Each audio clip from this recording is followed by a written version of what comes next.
السلام علیکم ورحمۃ اللہ وبرکاتہ۔ اس سے پہلے کی ویڈیو میں ہم نے قرآن اور حدیث کی روشنی میں قرب قیامت میں آنے والے بڑے واقعات کی طرف نشاندہی کی تھی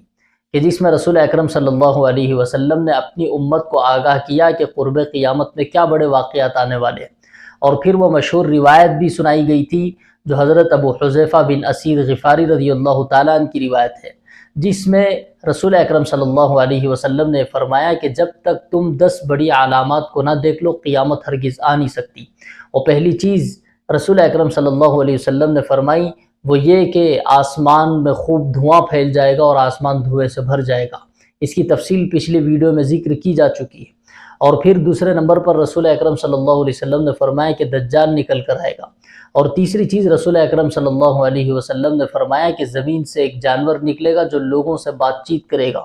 اور لوگوں کے لیے یہ بہت ہی زیادہ تعجب خیز منظر ہوگا۔ اور چوتھی چیز رسول اکرم صلی اللہ علیہ وسلم نے ارشاد فرمائی وہ یہ کہ آسمانوں سے حضرت عیسیٰ مسیح ابن مریم علیہ السلام اتارے جائیں گے۔ اور پھر پانچویں چیز رسول اکرم صلی اللہ علیہ وسلم نے ارشاد فرمائی کہ سورج بجائے مشرق سے طلوع ہو کر مغرب میں ڈوبنے کے ایک دن قیامت کے قریب ایسا ہوگا کہ سورج مغرب ہی سے نکلے گا اور پھر بیچوں بیچ آ کر پھر دوبارہ مغرب ہی میں جا کر ڈوب جائے گا۔ اور پھر چھٹی چیز رسول اکرم صلی اللہ علیہ وسلم نے فرمائی کہ زمین میں 3 جگہ پر بڑے بڑے زلزلے ہوں گے۔ سب سے پہلا مشرق کے اندر زمین دھس جائے گی، اور دوسرا 7ویں چیز رسول اکرم صلی اللہ علیہ وسلم نے فرمایا کہ مغرب کے اندر زمین دھس جائے گی، اور 8ویں چیز رسول اکرم صلی اللہ علیہ وسلم نے فرمائی کہ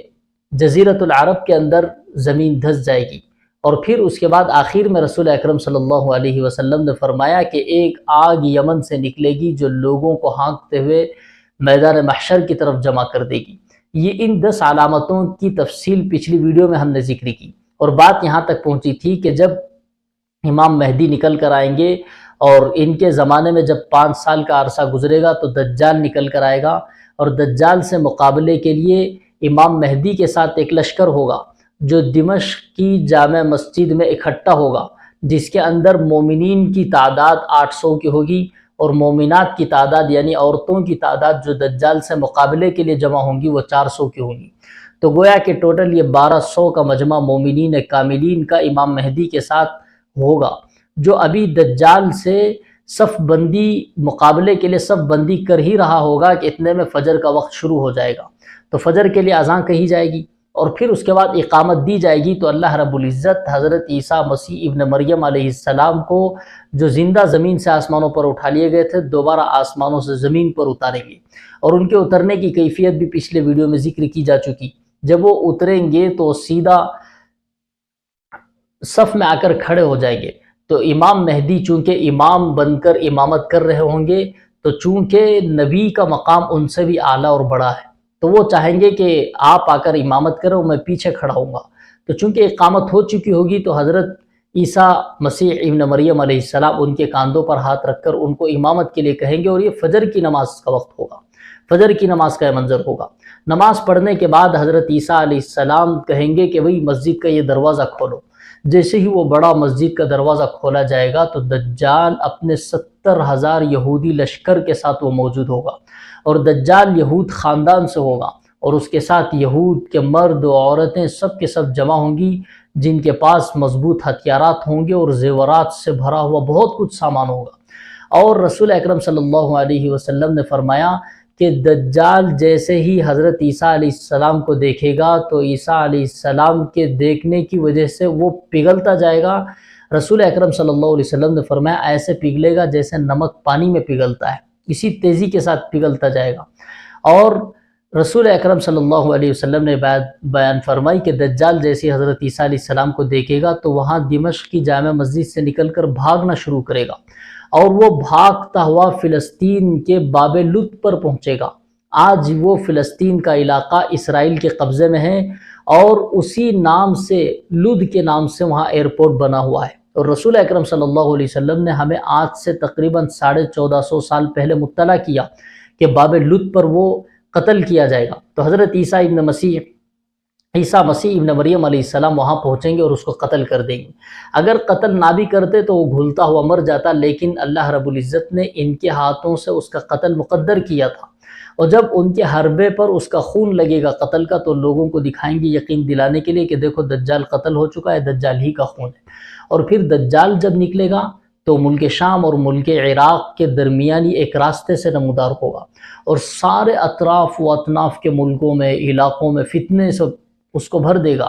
اور پھر سب کے پاس جا کر کہے گا کہ دیکھو میں تمہارا نبی ہوں۔ اور رسول اکرم صلی اللہ علیہ وسلم نے کہا کہ دیکھو میرے بعد کوئی نبی نہیں آ سکتا۔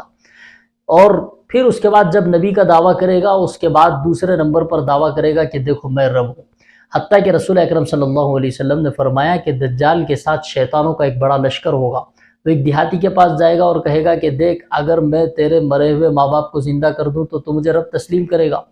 وہ کہے گا کہ ہاں اگر تم زندہ کر دو، وہ مجھ سے بات چیت کرے تو میں ضرور آپ کو اپنا رب تسلیم کروں گا۔ تو دو شیطان، ایک اس کے باپ کی شکل اختیار کرے گا اور ایک اس کی ماں کی شکل اختیار کرے گا، اور دونوں اس دیہاتی سے بات کریں گے، دیکھو بیٹے ہم تم سے یہ کہتے ہیں کہ تم دجال کو اپنا رب تسلیم کرو۔ اس پر وہ دجال کو اپنا رب تسلیم کر لے گا،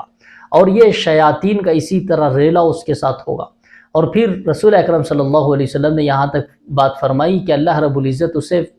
مومنین کی ابتلا اور آزمائش کے لیے اتنی قدرت دے گا کہ بارش کو اگر حکم کرے گا بادل کو تو خوب بارش برسائے گا، اور کسی زمین کو حکم کرے گا تو زمین خشک ہو جائے گی، وہاں قحط سالی پھیل جائے گی۔ اور ایک علاقے میں جائے گا، وہاں جا کر لوگوں سے کہے گا کہ دیکھو تم مجھے اپنا رب تسلیم کرو، تمہارے لیے بڑا نفع ہوگا۔ وہ سارے علاقے والے اس کو اپنا رب تسلیم کریں گے اور کہیں گے کہ تو ہی ہمارا رب ہے۔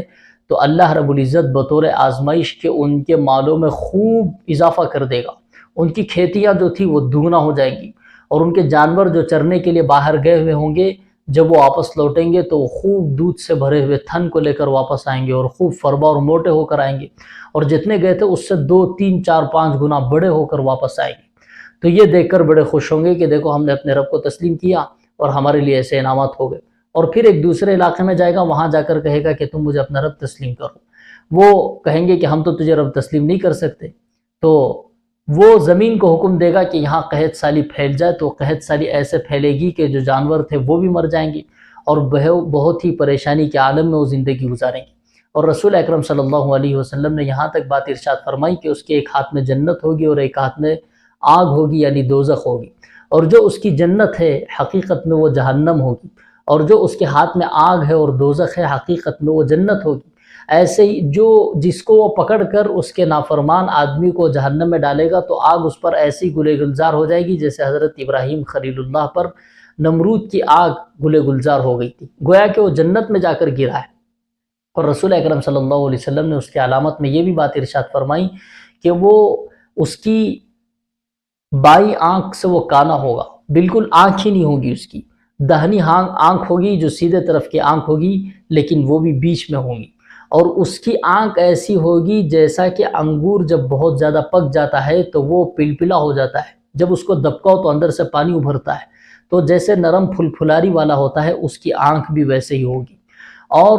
اس کی پیشانی پر کاف، فا اور را لکھا ہوا ہوگا، جو ہر مومن کو دکھائی دے گا، چاہے وہ مومن پڑھا لکھا ہو یا ان پڑھ ہو، لیکن ایمان کا نور اور ایمان کی روشنی کی وجہ سے اس کے لیے یہ بات واضح ہو جائے گی کہ دیکھو یہ کافر ہے، اس کی بات نہیں سننا۔ اس کے بعد وہ ایک مومن آدمی کو بلائے گا جو بالکل نوجوان ہوگا، اس سے بلا کر کہے گا کہ تم مجھے اپنا رب تسلیم کر لے۔ وہ کہے گا کہ نہیں، میں نے احادیث مبارکہ میں رسول اکرم صلی اللہ علیہ وسلم کی بات پڑھی ہے، میں نے سنی ہے کہ تو دجال ہوگا، وہ ساری علامتیں تجھ پر فٹ ہوتی ہیں۔ تو وہ اس کو اپنے آرے سے ایسے مارے گا کہ سر سے لے کر نیچے تک وہ 2 ٹکڑے ہو جائے گا، اور اس کو دور کر دے گا، اور پھر لوگوں سے کہے گا کہ اگر میں اپنے حکم سے اس کے 2 ٹکڑوں کو ملا کر زندہ کر دوں اور یہ انسان بات چیت کرے تو تم کیا مجھے اپنا رب تسلیم کرو گے؟ اس کے ساتھ تو سارا اسی کا لشکر ہوگا۔ تو وہ کہیں گے کہ ہاں ہم تو آپ کو پہلے سے بھی رب تسلیم کر رہے تھے، اب اور بھی زیادہ مزید پختگی کے ساتھ اپنا رب تسلیم کریں گے۔ تو وہ حکم دے گا تو وہ نوجوان پھر اس کے دونوں حصے مل جائیں گے اور وہ ہنستا ہوا آ کر سامنے کھڑا ہو جائے گا۔ پھر وہ کہے گا کہ کیا تم مجھے اپنا رب تسلیم کرتا ہے؟ تو بندہ مومن نوجوان کہے گا کہ مجھے اب تو اور بھی زیادہ یقین ہو گیا، کیونکہ مجھے اس کی خبر بھی رسول اکرم صلی اللہ علیہ وسلم نے دی تھی کہ ایک ہی بندے کو وہ مار کر زندہ کرنے کے اللہ نے اسے قوت دی ہوگی، اس کے علاوہ دوسرے بندے کو اگر مارے گا تو دوبارہ زندہ کرنے کی صلاحیت اور قوت اللہ نے اسے نہیں دی ہے۔ تو اور بھی پختگی کے ساتھ کہے گا۔ اس پر وہ دجال اسے مزید قتل کرنا اور سزا دینا چاہے گا، لیکن اس کے بس میں بات نہیں ہوگی۔ تو رسول اکرم صلی اللہ علیہ وسلم نے دجالی فتنوں سے بچنے کے لیے ہمیں یہ حکم دیا کہ جب دجال نکل کر آ جائے تم اسے دیکھنے بھی نہ جاؤ، کیونکہ جو شخص اسے دیکھنے جائے گا، اس کی شان و شوکت کو دیکھنے جائے گا، قریب ہے کہ وہ گمراہ ہو جائے۔ اور رسول اکرم صلی اللہ علیہ وسلم نے فرمایا کہ دجال سے، اس کے فتنے سے بچاؤ کے لیے سورۃ الکہف کی ابتدائی 10 یا 11 آیتیں روزانہ صبح کے وقت میں پڑھ لیا کرو۔ اللہ رب العزت دجال اور دجالی فتنوں سے محفوظ رکھے گا۔ اور ایک روایت کے مطابق سورۃ الکہف کی آخری آیت کی تلقین کی گئی۔ تو ہم قرآن کو اپنی زندگی میں شامل کریں، یہ انسان کو بدبختی سے بچاتا ہے، اور قرآن مجید بہت سارے فتنوں سے بچاؤ کا ایک بہت بڑا ذریعہ ہے۔ اور اس کے بعد مزید واقعات ہیں، مزید علامات ہیں جو قیامت سے پہلے ہوں گے، اور احادیث میں رسول اکرم صلی اللہ علیہ وسلم نے ہمیں اس سے آگاہ اور متنبہ کیا۔ انشاءاللہ ہم ان اگلے واقعات اور نشانیوں کو اگلی ویڈیو میں ذکر کریں گے۔ آپ حضرات سے گزارش ہے کہ آپ حضرات ان احادیث کی روشنی میں ان علامات کو معلوم کریں، اور اس سے بچاؤ کی جو تدبیریں احادیث کی روشنی میں ذکر کی گئی اس کے مطابق اپنی زندگی کو گزارنے کی کوشش کریں۔